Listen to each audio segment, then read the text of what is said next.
thanks, and praise. Welcome back, all you lovely dissidents. So glad you have returned. I have some explaining to do. I want to make quite a bit of sense out of some of the adjustments, and I want to answer some of the questions from the comment section of my last video. An excellent observation, ever so sharp, was the question, why is Aries in the station for Saturn during the Iliad sequence, as the planetary aspect of Aries is Mars here in the number 1 position. The reasoning for that is that the titanomachia has already taken place and Saturn has been dethroned. The fall of Saturn has taken place and Zeus is reigning supreme in the pantheon of the Olympian deities. And there is a bloodlust, 9 years of bloodlust at the point where Achilles is walking on the river Styx. That bloodlust has made a sacred division in the spiritual realm. And Athena is holding her ground. She is the firstborn. She has preeminence. She trumps Aries. He's her younger brother. He's petty.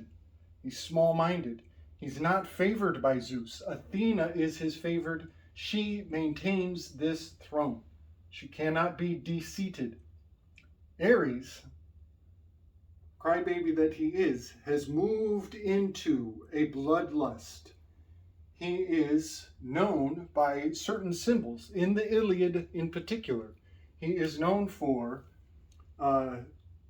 the vultures, birds of prey, birds of carrion, the dogs that are known for chewing on the bones of the dead. So he has moved out of the grace of the reformer, the perfectionist, and he is so wrathful, he has lost himself, and he is over here in the position of the controller, the domineering one. He is absolutely embodying all aspects of this bloodlust of the number 8, because Saturn is not in the story. And his proximity to Zeus is iterated many times. If you read the Iliad, you will see that the two sides, the Greeks versus the Romans, is incredibly well articulated by the symmetry of the Enneagram. The Greeks, did I say Romans?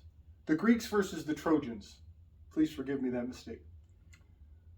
The deities of the Greeks, the deities that are taking the side of the Greeks, who are favoring the tellers of the story. You could think of these as home base. You can actually see a bit of a bias in the telling, in Homer's telling of the Iliad, because the winners are the ones who tell the story. So it is the winners whose bias will shine through if you're paying attention. The Greeks receive the 3 deities in their perfect order. Everything is perfect order. It's Athena number 1, Hera number 2, Neptune number 3. 1, 2, 3. Plain and simple. The Trojans, however, they are favored by Aries, who is in position 8, because he's lost himself. He's been thrown into a lustful, blood-drunken rage. Zeus, number 7, and Apollo, number 6. And so there is literally the 1, 2, and the 3 in order as its original foundation against the 8s, 7s, and 6s. Culturally, there is a great deal behind these simple facts, but I just absolutely love and appreciate that it is the order of things as they were originally that have been challenged and thrown into chaos by the 8s, 7s, and 6s Now, Aphrodite is also on the side of the Trojans, and Hermes is very much neutral, as is Hades. Hades is he's not even, he doesn't have much presence. He is the cast out. He's in the underground. The bodies pile up to such a degree that Hades gains he gains dominion. He gains too much territory. He almost complains because business is it's cooking. Business is cooking in Hades. But Hermes is neutral. You will see him doing his job as a good messenger should, working both sides, going back and forth, as Hermes is so prone to retrogrades. This 8 to the 7, the 7-8 to the 3, this aggressive spear is so fascinating. How many ways, how much meaning it's taking on. As again, it has it is the Schumann resonance. 7.83 is the Schumann resonance. And we're pointing down into Pisces, where the feet, this is where the feet are. It's pointing at the aquatic. Now, 87 is an HG in Gematria, has a great deal to do with Mercury, but I'm seeing it very much also as a gate, as a breaking through to the other side. This 87, 78, as I believe, I think it's plutonium. 78 is plutonium, and 79 is gold.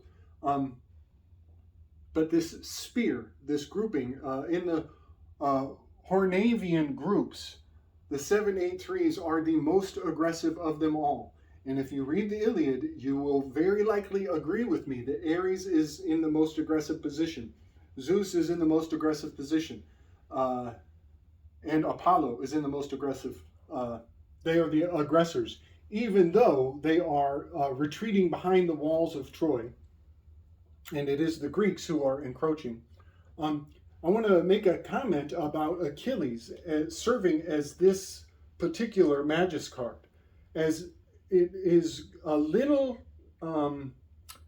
beguiling for me to point at Sagittarius, to imply that this card is Sagittarius, when in fact there's no archery, there's no bow.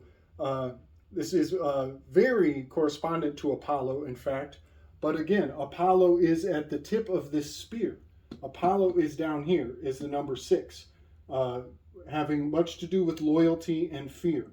Loyalty being Apollonian, fear being Artemisian, the animals in the woods who scurry when you come into their territory. The animals, the birds get quiet, the bugs stop chirping, the bunnies scurry off. These aspects of fear are instinctual, and this river of the river Styx is the river of instinct. There is a great value to appreciating the river Styx as it is still a part of the human experience.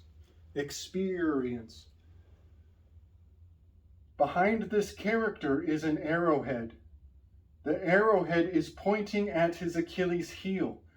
The entire image is drawing your eyes to the heel of this tightrope walker.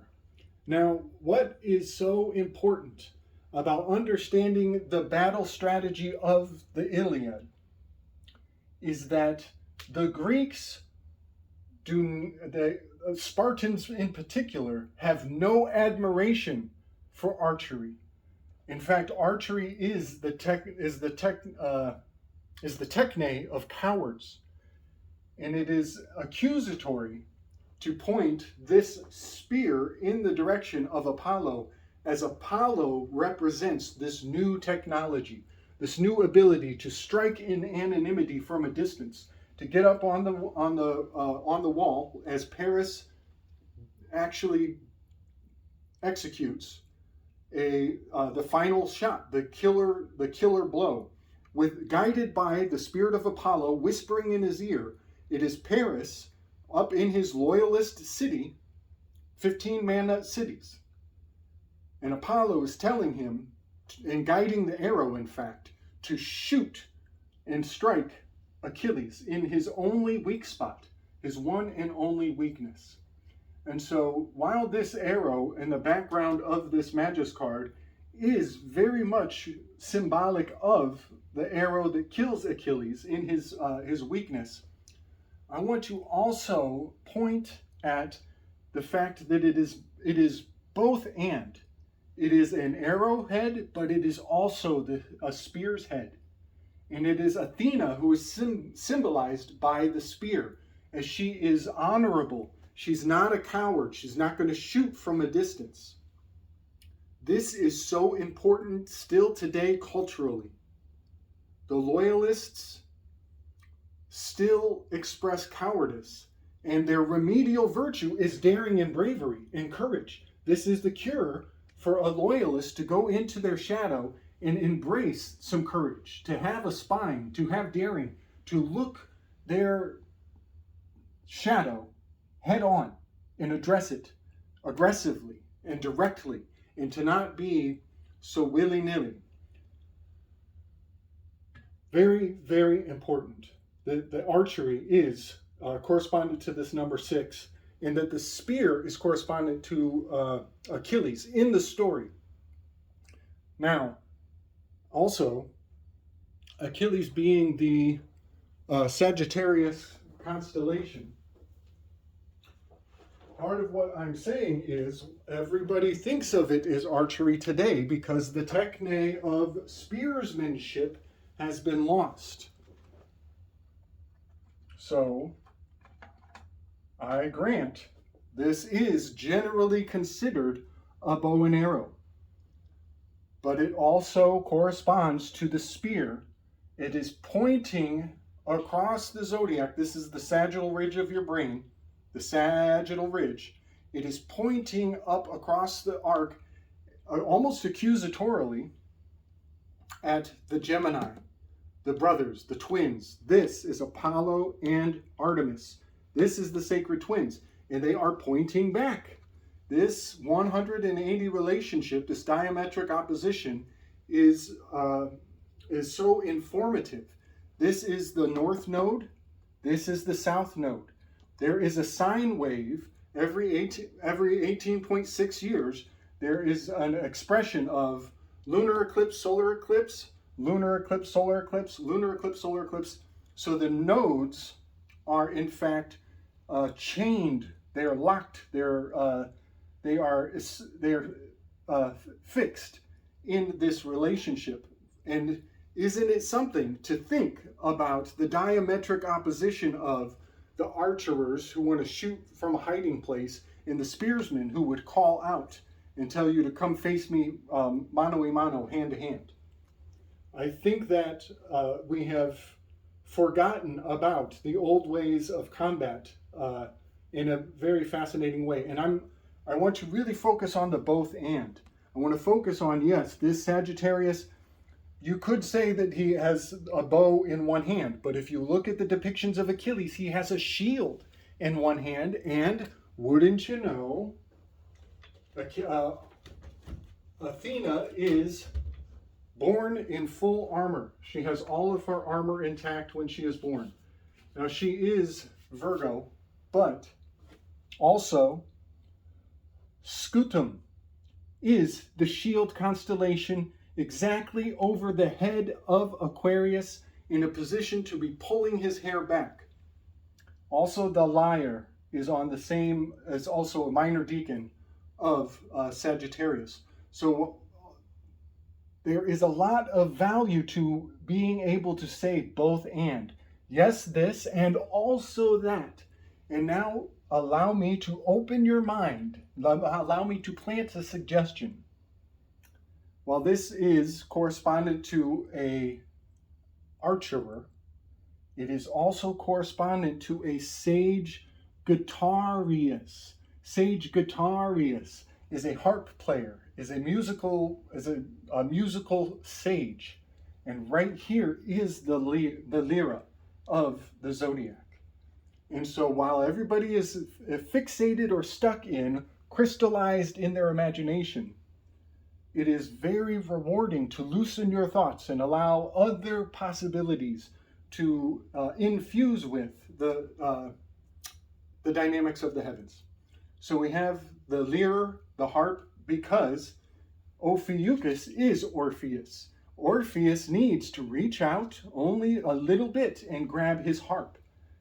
Ophiuchus is Orpheus. So I want everybody to allow Sagittarius, Ophiuchus, Lyra, and Scutum to have all of these potentials as we move from one story to the other. There is only one roadmap, and the flexibility of the bard's imagination is etched in perpetuity in these heavens. This is the cheat sheet. This is the cheat sheet for the great test. So I wanted to validate my claim that while I'm aware that the Magus card is very Apollonian, and Apollo is generally an archer born with a bow in his hand, but he also later in life, he gets in a legal dispute with Mercury, and he gives that harp, he gives the bow and he gives the staff. He gives the staff to Mercury in exchange for the turtle's harp, which is actually a symbol of Erato, the turtle harp. Turtle doves, the turtle harp, those are symbols of the muse Erato. And yeah, I'm going to go off the rails if I continue on that line. So this correspondence of Achilles walking on the river Styx, it is also echoed yet again in book number 21 of the Iliad. The same exact dynamics happen because Achilles fights against the river god named Scamander. Scamander is an anagram for sacred man, and he loses that battle. He gets swept away. He fights very valiantly, and Athena has to come and rescue him. So yet again, we have an expression of Achilles, generally the main character of the Iliad, being swept away in a river, yet again, on this river Styx, this instinct dividing line. And the reason why this is so confirming for me is because I laid these cards out almost a year ago in this exact order. And now I'm coming through and testing my claim against the mythology and the stories. And so it is quite rewarding to consider the Sagittarius Magi as being, yes, an archer, but also a Sagittarius, somebody who plays the harp, and in the Iliad, holding in his hand mastery over a spear, not just the bow and the harp. He has the original spirit. And I think we've lost that courage, that bravery, that need to hold responsibility, to take responsibility, and to have ownership, which is part of the reformer's remedial virtue. The reformer is very powerful when they put their wrath aside and have self-command. That is when they are at their highest potential. So I just wanted to mention again, not only is Achilles walking on the river Styx in the moment that he's about to draw the sword against Agamemnon, he also has to be in a battle with a violent river of hate and danger named Scamander, which that name Scamander has a lot going on. It reminds me of the darkest of the archangels, who is very obscure, named Shamael. And this Shamael angel is not the kind of angel that we were taught about. It's a different type of angel. It's a different type of angel. Highly controversial. Very, very acrimonious. All of these things going on here in this number 2 position, there is so much acrimony. It's fascinating how it layers. After 5 or 10 stories, you start to see a lot of acrimonious patterning towards this number 2, which very much builds up over 2,000 years for people to start saying the moon is our enemy. The moon is alien base that is commanding our souls, and it must be the archons with malevolent intent. It is simple enough to say that the moon is highly influential. That's enough.